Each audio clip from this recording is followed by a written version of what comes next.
Stop right there. The words shot out of Arthur's mouth with more force than he intended. Heads turned in the polished marble foyer of the bank, but Arthur's world had already shrunk to a single focal point, the golden pendant hanging from the neck of the young teller behind the counter. Clara, her name badge red, paused mid-sentence, her eyes widening slightly.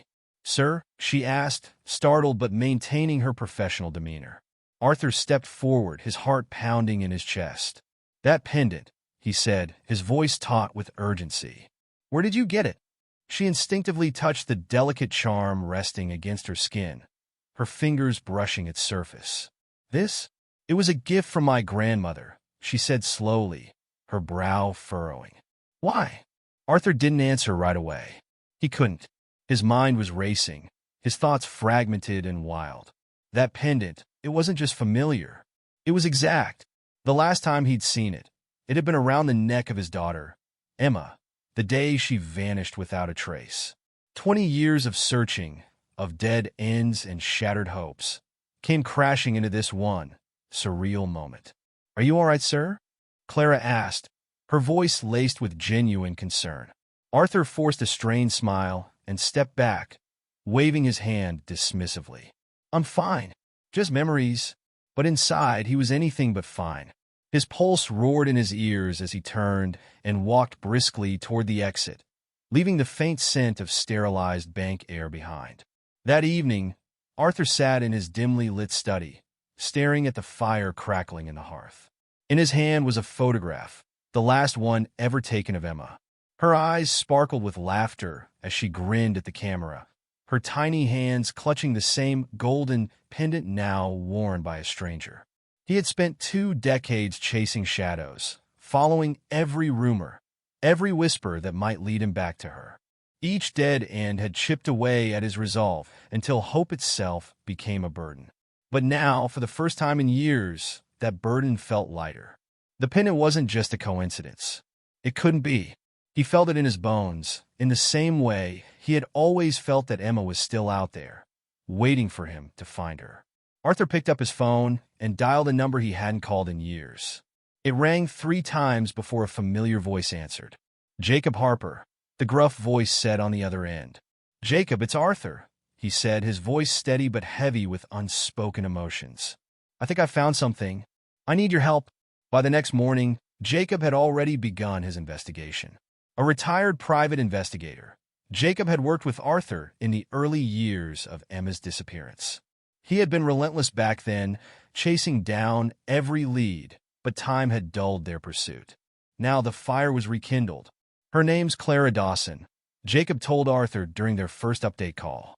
25 years old, works at the bank.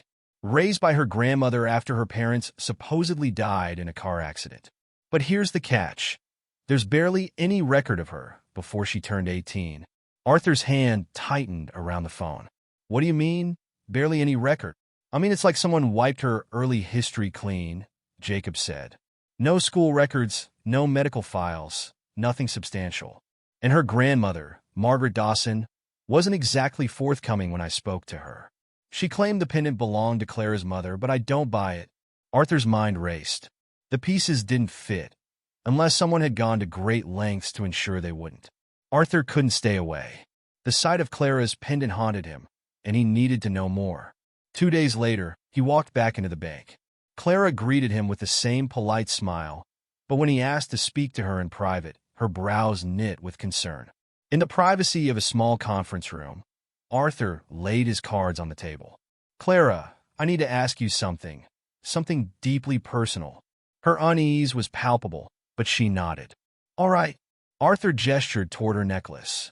"That pendant. Do you know where your grandmother got it?" Clara frowned, her hand instinctively touching the charm. "She always said it belonged to my mother, that it was a family heirloom." "Why?" Arthur swallowed hard. "Because that exact pendant belonged to my daughter, Emma. She disappeared 20 years ago. I've been looking for her ever since." Clara's face drained of color. "You think I don't know," Arthur admitted, his voice thick with emotion. "But the resemblance, the timing, the pendant, it's too much to ignore. I need to know the truth." Clara agreed to a DNA test, though she was visibly shaken by the implications. Arthur's hope surged, tempered only by the fear of yet another disappointment. He barely slept in the days that followed, pacing his study and staring at Emma's photograph as if willing the results to come sooner. When the envelope finally arrived, Arthur's hands trembled as he tore it open. His eyes scanned the document, and his breath hitched. It was true. Clara Dawson was, in fact, Emma Clark. The joy of reunion was short-lived. Jacob's investigation uncovered a sinister truth. Emma's abduction had been orchestrated by Jonathan Wells, a former business associate of Arthur's. The reason? Revenge. Wells blamed you for the collapse of his company, Jacob explained. He lost everything and decided to take it out on you. By taking Emma, Arthur's blood boiled. The thought of a petty vendetta stealing 2 decades of his daughter's life made his skin crawl. Arthur confronted Wells at his sprawling estate. You took her, he roared, his voice echoing through the marble halls. Wells, calm and unrepentant, leaned back in his chair. You ruined me, Arthur. I wanted you to feel the same emptiness. You're a monster, Arthur spat, and you'll pay for what you've done. With Wells behind bars, Arthur and Emma began the long, painful process of rebuilding their relationship. There were moments of joy and moments of heartbreak as they grappled with the years stolen from them. But slowly, they found their way back to each other. For Emma, formerly Clara, life had become an overwhelming whirlpool of revelations. She stood in the grand hallway of her newfound father's estate, staring at the family photos lining the walls. A young Arthur with a beaming Emma stared back at her in countless frames. She felt a pang of guilt and sadness. She didn't recognize the man or the memories he so clearly cherished. Do you remember this one? Arthur asked gently, holding up a frame where a toddler Emma sat on his shoulders, her tiny hands gripping his hair with glee. Emma shook her head, her voice barely a whisper. I'm sorry. Arthur's face faltered for a moment, but he quickly masked his disappointment. That's okay, he said, placing the photo back on the shelf. We'll make new ones. Despite his optimism, the void of 2 decades loomed heavily between them. Emma struggled to reconcile the identity she'd built as Clara with the person she was meant to be, Emma Clark, a daughter stolen from her rightful life. The transition wasn't just difficult for Emma. Arthur wrestled with anger, guilt, and determination. He wanted to help Emma heal, but the betrayal of those who had taken her demanded his attention. As Jacob delved deeper into the Dawson family's past, another layer of deceit unraveled. I've got something, Jacob said during one of their late-night calls. Margaret Dawson wasn't just complicit in raising Emma. She knew exactly who she was. Arthur's grip tightened on the phone. What do you mean? Margaret wasn't paid just to take Emma in. She was part of Wells' inner circle. She owed him favors, serious ones, and this was how she paid him back. Arthur's heart sank. Margaret had seemed like a frail, unassuming woman during Jacob's interviews. Now, she was the final piece in a decades-old conspiracy. If she had willingly hidden Emma, then she had answers to questions that had tormented Arthur for years. Arthur drove to Margaret's small, aging home on the edge of the city. The woman greeted him with a wary look when she opened the door, her hand trembling as she clutched her cardigan. I know who you are, Margaret said before Arthur could speak. And I know why you're here.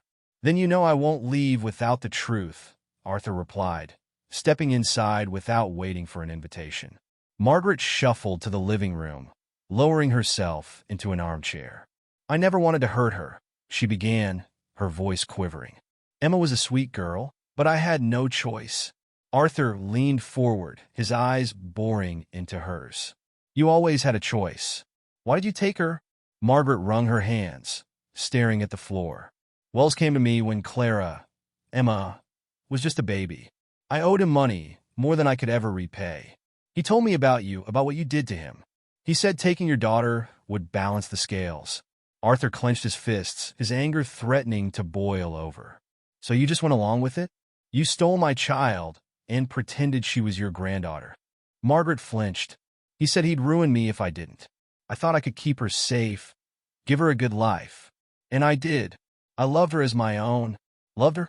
Arthur's voice cracked. You didn't love her. You imprisoned her. You robbed her of her family, her identity, and 20 years of her life. Margaret's head hung low, tears streaming down her wrinkled face. I'm sorry, she whispered. I know it doesn't mean anything now, but I am.